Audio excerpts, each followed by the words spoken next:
Namo tassa bhagavato arahato samma sambuddhassa. Namo tassa bhagavato arahato samma sambuddhassa. Namo tassa bhagavato arahato samma sambuddhassa.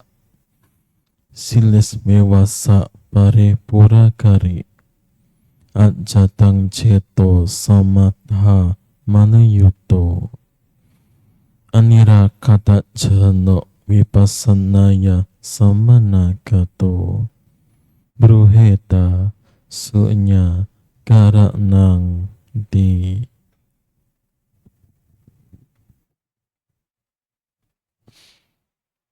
Kepada pemimpin puja bakti, ibu dan bapak sekalian, Sodehotu, Namo Buddhaya. Namo Buddhaya. Kita berjumpa pada malam hari ini, seperti yang telah diketahui bahwa di antara 2 hari ini dan besok, kebanyakan di wihara di Indonesia mengadakan upacara Chengbeng, upacara Patidana dalam rangka Chengbeng. Mungkin bagi generasi terdahulu, mereka sudah mengetahui bahwa upacara Patidana yang sering dilakukan itu ada 2 kali, yaitu di masa Chengbeng ataupun di masa disebut Joko atau Chodo, ya sebut juga dengan Ulambana. Nah, ibu bapak sekalian, bagi generasi terdahulu juga mungkin sudah banyak mengetahui riwayat kenapa terjadinya Chengbeng itu. Tapi saya tidak akan mengulangi di sini, tapi secara sekilas ada banyak cerita yang menyampaikan tentang hal itu. Salah satunya adalah kisah tentang seorang kaisar yang mencari makam orang tuanya. Dikatakan bahwa kaisar ini merupakan rakyat biasa awalnya, kemudian menjadi sarjana, dan akhirnya menjadi kaisar. Tetapi ibu bapak sekalian, apa saja cerita di belakang itu, yang penting adalah bagaimana kita memaknai upacara Patidana Chengbeng. Mengapa saya sebutkan kata upacara bukan acara? Karena upacara itu mengandung nilai luhur, mengandung nilai yang kita hormati. Maka sebut dengan kata upacara. Nah, ibu bapak sekalian,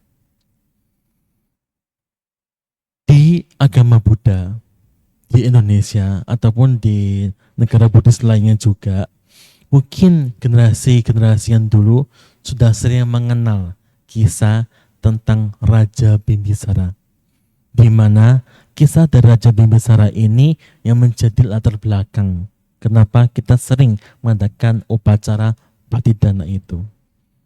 Nah, mungkin bagi generasi yang baru-baru mungkin belum tahu. Kenapa? Karena generasi itu kan datang silih berganti, tidak pernah tetap. Datang silih berganti.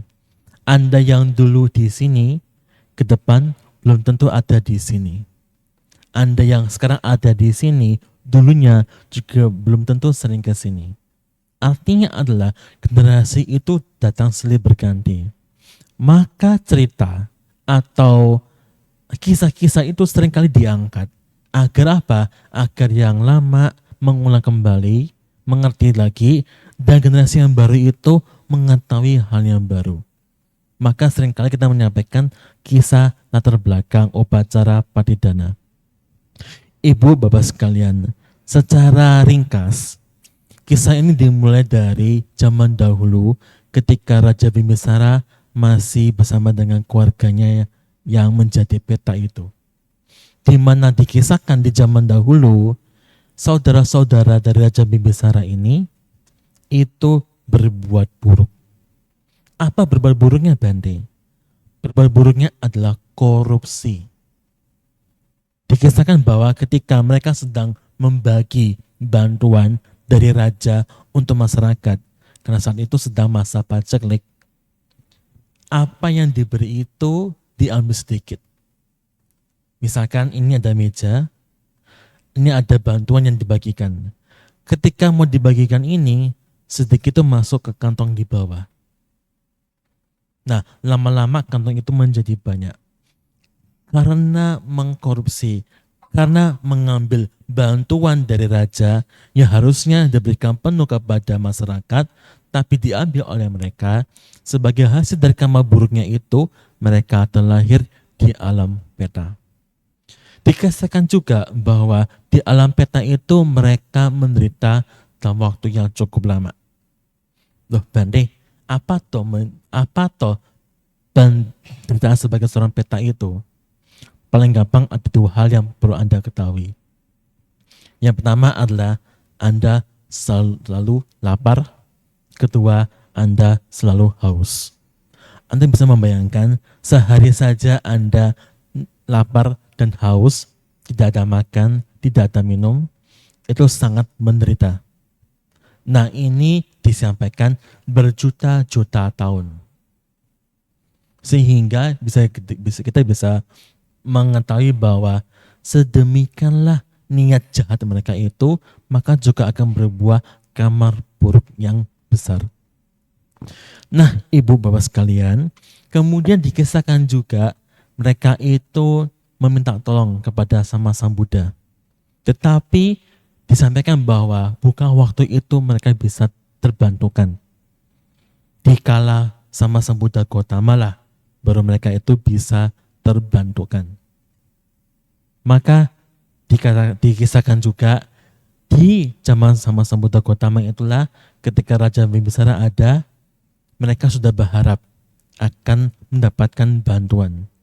Tetapi ketika melihat Raja Bimbisara berbuat baik, mereka berpikir, loh kok kita nggak terbantukan ya? Kata yang sama Sang Buddha terdahulu, di kala ini kita akan terbantukan. Tetapi kenapa Raja Bimbisara ini tidak mengingat mereka? Karena syaratnya itu adalah perbuatan baik itu diingat dan ditujukan untuk mereka. Tapi di kala itu, di saat itu, Raja Bimbisara sedang asik berpikir yang lain. Mikirnya apa? Sebenarnya mikir itu hal yang baik, yaitu saya bisa bantu apa lagi untuk para Bante yang ada di saat itu. Mikirnya seperti itu. Nah, karena teman-temannya ini, saudara-saudara ini menjadi peta, kemudian tidak terbantukan, mereka bikin onar. Jadi kisahkan, di istana itu, mereka menampakkan diri, dan seterusnya. Raja Bimbisara ketakutan. Dan besok pagi bertemu dengan sama Sang Buddha Gautama dan cerita. Kemudian Guru Agung Buddha menyampaikan agar Raja Bimbisara untuk berbuat baik lagi dan ingat kepada mereka. Disitulah mereka yang menderita itu terbantukan dan bebas dari penderitaan di kala itu. Bukan selamanya, di kala itu. Nah, ibu bapak sekalian, ini adalah kisah latar belakang kenapa kita sering mengadakan upacara patidana. Tetapi ibu bapak sekalian, pernah nggak berpikir, itu kan untuk para umat ya Bante. Kalau para biku bagaimana? Kalau Anda para umat seringkali berbuat baik itu dengan memberikan persembahan. Kalau Anda lihat di sana di altar ada banyak persembahan di situ. Tapi kalau para biku bagaimana Bante ya? Kan para biku ini kan juga punya orang tua. Bukan lahir dari batu. Punya orang tua. Terus kalau orang tuanya meninggal bagaimana Bante? Apa para biku juga sama? Pergi ke pasar, beli buah, beli kue? Juga enggak. Lalu bagaimana Bante? Nah, di dalam sebuah sutta berjudul Akangkaya Sutta dari Majjhima Nikaya, sutta ke-6. Kok Bante hafal? Baru baca tadi soalnya. Jadi agak hafal keberapa itu. Dalam Akangkaya Sutta sampaikan bahwa jika seorang biku menghendaki sesuatu dari hal yang paling sederhana sampai hal yang paling tinggi, ada 5 hal yang harus dilakukan. Di mana salah satunya adalah jika seorang biku menghendaki untuk patidana kepada mendiang orang tuanya, mendiang keluarganya, ada 5 hal yang harus dilakukan. Yang pertama adalah sempurna dalam patimokkha sila. Sempurna dalam pengendalian diri. Kedua adalah melatih ketenangan diri. Ketiga adalah mengembangkan pandangan terang. 4 dan 5 sebenarnya itu menjadi sebuah satu kesatuan, yaitu tidak mengabaikan meditasi dan senang berdiam di tempat yang sunyi. Itu adalah 5 hal yang harus seorang biku lakukan. Loh, kok tidak ada persembahan jasa di situ Bante ya? Kok tidak ada persembahan barang-barang seperti yang Anda lakukan? Kok para biku berbeda ya? Ibu, bapak sekalian, di dalam ajaran Buddha disampaikan bahwa berbuat kebajikan itu tidak hanya tentang memberi. Tidak. Berbuat kebajikan itu banyak macamnya. Salah satunya memang memberi. Atau sering Anda kenal dengan kata-kata berdana. Tetapi perbuatan baik itu ada banyak yang bisa dilakukan. Salah satunya adalah bagaimana Anda membuang sifat yang buruk dan mengembangkan sifat yang baik. Ibu, bapak sekalian, kalau kita lihat diri kita sendiri saat ini dengan yang dulu, sudah banyak belum perubahan dalam diri kita? Oh banyak Bante, bagus. Berarti Anda bisa mengenal diri Anda. Masalahnya saat ini adalah yang berubah itu lebih baik atau lebih buruk. Disampaikan dalam psikologi bahwa orang yang buruk dan hal yang buruk itu dilakukan berulang-ulang kali, itu akan menjadi sebuah habit yang baru, sebuah kebiasaan yang baru. Dan kalau dia sering berbuat buruk, misalkan sering marah, ketika dikala tuanya, bukan berarti dia menjadi lebih sabar, tidak. Dikala tuanya, dia menjadi lebih mudah marah. Kenapa Bante? Karena orang yang sudah sering marah itu menjadi terampil dalam marah. Sehingga marah itu sudah seperti otomatis keluar. Dikatakan kebiasaan sehari-harinya. Kalau kita merenung diri kita, ternyata diri kita itu banyak yang berubah. Tetapi sedikit yang mengingat bahwa dirinya telah berubah. Kebikuan atau latihan kebikuan itu sebenarnya adalah mengembangkan yang baik dan membuang yang buruk hingga mencapai kesucian. Itu adalah inti latihan dari kebikuan. Dan hal ini itu bisa Anda lakukan juga.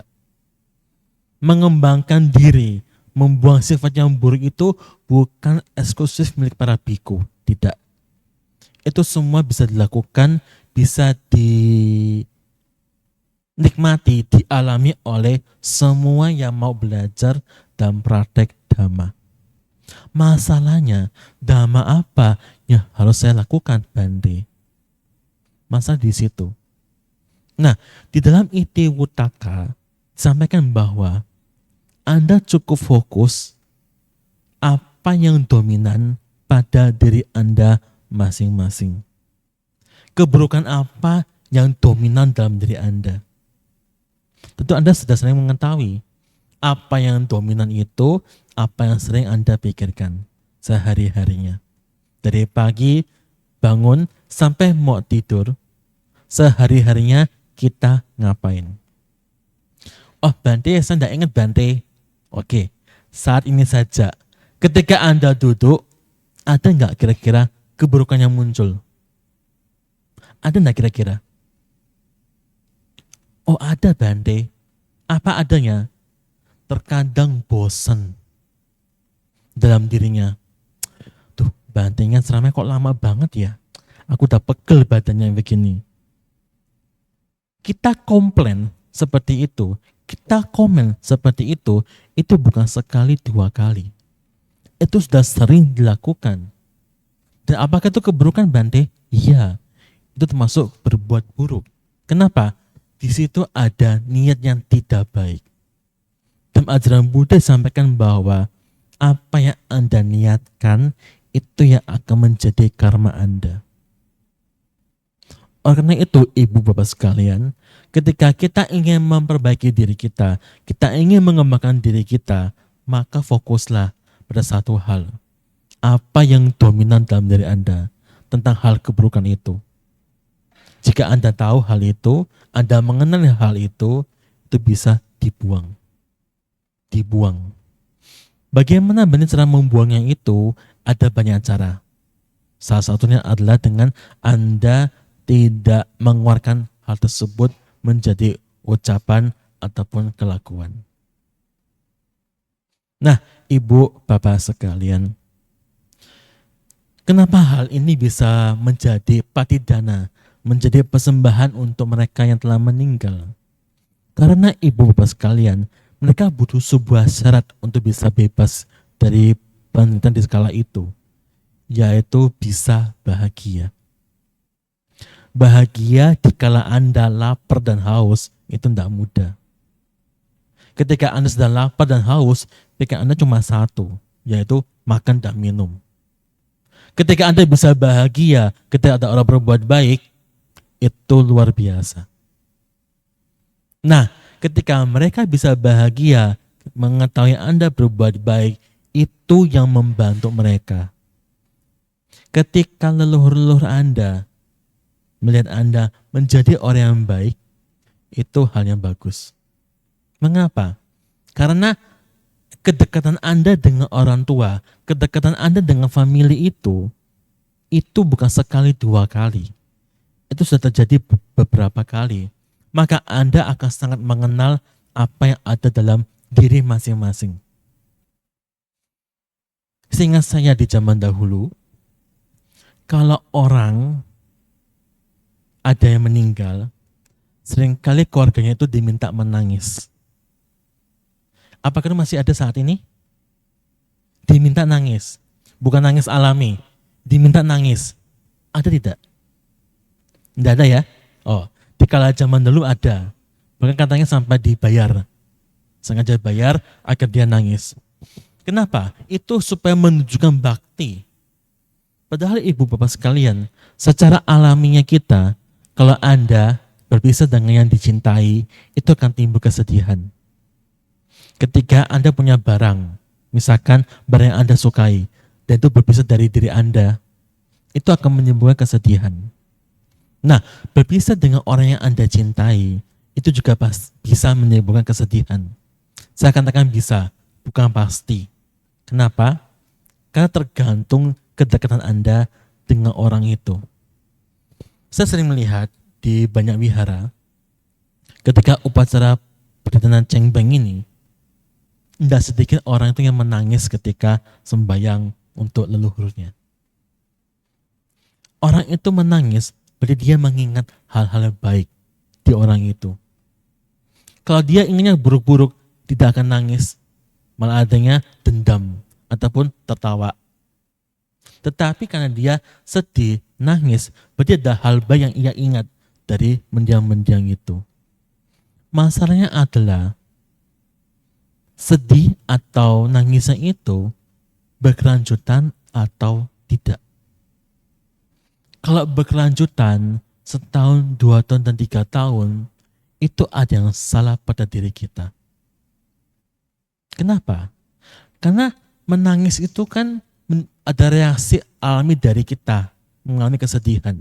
Ketika Anda sehari-harinya sedih, dan sedih, berarti hal ini yang akan Anda kembangkan sampai di masa akan datang. Bahasa paling umumnya adalah sulit untuk melepas. Ya, terkadang saya maklum tentang hal itu. Karena kedekatan itu kan bukan sebentar. Bisa 20 tahun, 30 tahun, ataupun lebih. Bagi yang tidak ada kedekatan, ketika misalkan engkau amanya meninggal, itu tidak sedih loh sebenarnya. Kenapa? Tidak ada kedekatan soalnya. Dia bagi anak-anaknya, misalkan Anda punya orang tua meninggal, belum tentu cucu-cucu Anda akan ikut sedih. Belum tentu seperti itu. Kan tergantung dengan kedekatan antara kita dengan yang meninggal itu. Nah, ibu bapak sekalian, saya pernah dulu ketika masih satu atau dua puasa sebagai biku, ketika diundang untuk baca berita di sebuah rumah duka, saya melihat seorang anak itu nangisnya itu tidak ketulungan dari pagi sampai malam, nangis terus. Saya bingung, ini air mata tuh tidak kering-kering, keluar terus. Kemudian saya tanya sama dia, kamu sedih? Iya Bante, sampai nangis.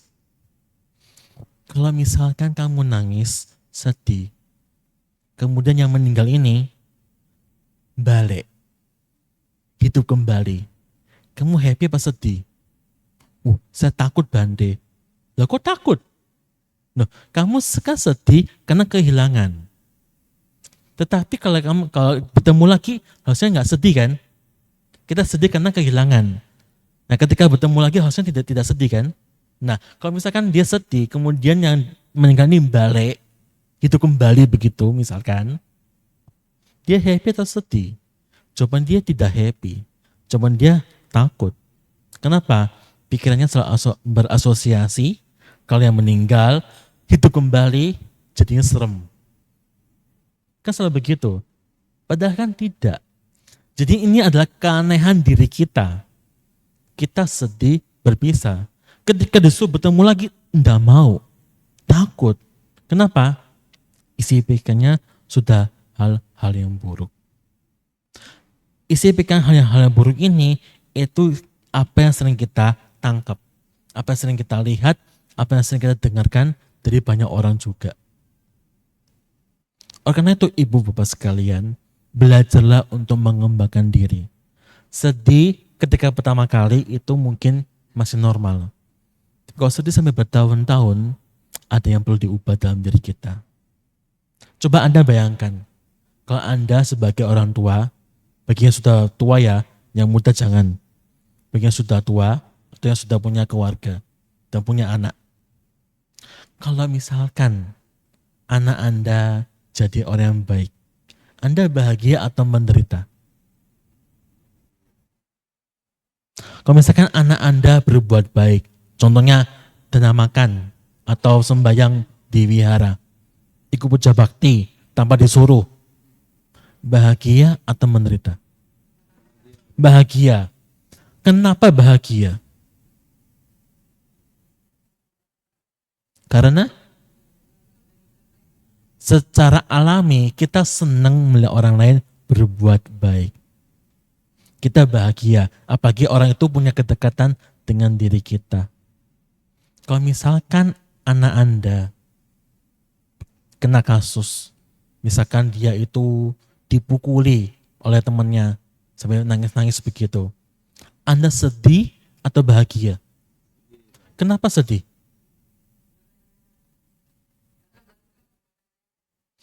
Anak Anda disakiti, bukan Anda berbuat jahat. Anak Anda disakiti oleh orang lain. Bahagia, syukur, atau ikut sedih? Ikut sedih. Kenapa? Karena ada kedekatan dengan dia. Itu alaminya orang. Bahagia kalau yang lain berbuat baik, sedih jika dia itu jadi aneh-aneh atau kena musibah. Sama dengan para mendiang itu. Kalau para mendiang itu lihat diri Anda saat ini, kalau ada, mereka lihat Anda saat ini dan tahu Anda jadi orang yang baik, mereka akan bahagia kok. Masalahnya kalau Anda sedih, mereka juga akan ikut sedih. Itulah bagaimana kita harusnya belajar untuk mengembangkan diri. Memberi sekali dua kali itu belum tentu membuang kesedihan, belum tentu mengubah diri kita. Tapi ketika Anda menjaga diri, punya pengendalian diri, berusaha untuk membuang yang buruk-buruk dan mengembangkan yang baik-baik, itu akan menjadi hal bagus bagi diri Anda. Dan ketika mereka tahu yang dulunya Anda mungkin mudah marah, sekarang punya kesabaran, mereka akan bahagia. Seperti itulah yang dialami oleh para leluhur dari para biku juga. Kalau bikunya benar, kalau bikunya tidak benar saya tidak tahu. Nah, ibu, bapak sekalian, itulah bagaimana kita memaknai upacara patidana di masa cengbeng. Tidak hanya di masa cengbeng, setiap kali kita mengadakan upacara patidana, ini pun perlu kita ingat. Kenapa? Karena waktu itu tidak pernah ada yang tahu. Anda saat ini duduk di sini dengan ceramah dari tadi, Anda tidak tahu sekarang udah jam berapa. Sudah berapa jam, sudah berapa waktu yang telah lewat, Anda pun tidak tahu juga. Demikian juga dengan kehidupan kita. Ketika kita hidup, mengisi dengan sehari-hari kehidupan kita, itu hanya lewat begitu saja. Hanya datang sebentar, kemudian pergi. Hanya datang sebentar, kemudian pergi. Tahun ini leluhur yang disembayangi. Tahun depan siapa tahu giliran kita yang disembayangi. Kenapa? Siapa tahu. Bukan mengharapkan ya. Bukan. Siapa tahu. Kenapa? Karena nggak ada yang tahu bagaimana waktu itu terjadi. Kita bisa datang, bisa pergi, begitu saja. Karena itu ibu bapak sekalian, ketika Anda punya kesempatan untuk berbuat yang baik, lakukan hal itu tanpa menunda. Karena hal itu bagus untuk diri Anda dan bagus untuk kebanyakan orang juga. Semoga Anda bahagia, semoga semua satta berbahagia. Sadu, sadu, sadu. Anumodana kepada Yang Mulia Bante Jayasilo atas